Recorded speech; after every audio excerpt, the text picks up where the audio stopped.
There's rumors that Donovan Mitchell might end up on the Miami Heat. His 6'1" guard career, 23.9 points per game, would be a great piece for the Heat to make it to the next level.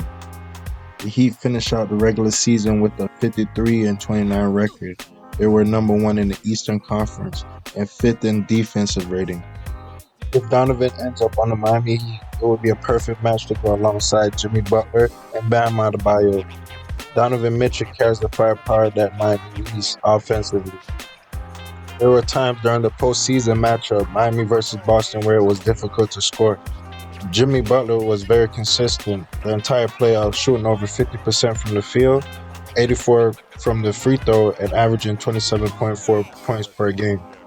But when you're going up against a powerhouse like Boston, that's a juggernaut on the defensive end, or a fully healthy Milwaukee team where the Chris Middleton gets back on the court, you need more. And I think that's when Donovan Mitchell comes in. The Jazz were eliminated in the first round of the playoffs against the Dallas Mavericks. The Dallas won the series 4-2, stopping Utah on their tracks to making it to the next round.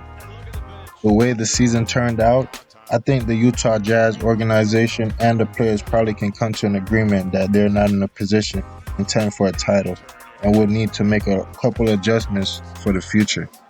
The thing about a trade is that you'll have to let someone go. Duncan Robinson and Tyler Hero for Mitchell could be possible.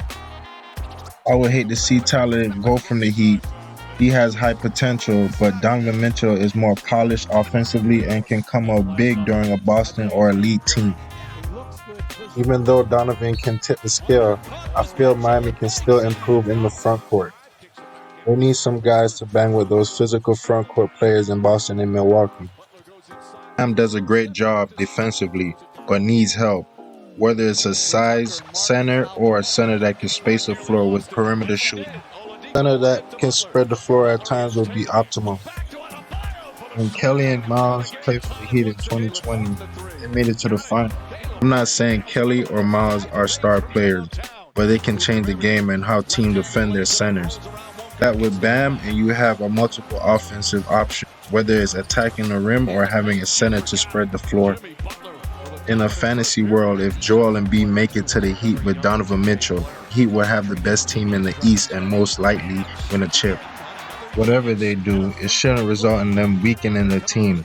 If they can keep Jimmy Butler, PJ Tucker, Bam, Max Strus, Victor, and most role players, that would be a great start.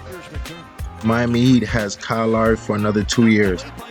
Kyle's a point guard that gets his team involved, makes the right passes, and play good defense. Against the Boston series, not so much. Kyle shot 24% from the field and averaged 9.4 points per game, 4.2 assists. But Boston does that to most of the star players that they face. They neutralize their strength and exploit their weakness. If the series were to replay, Kyle would average a better field goal percentage, but it wouldn't be enough.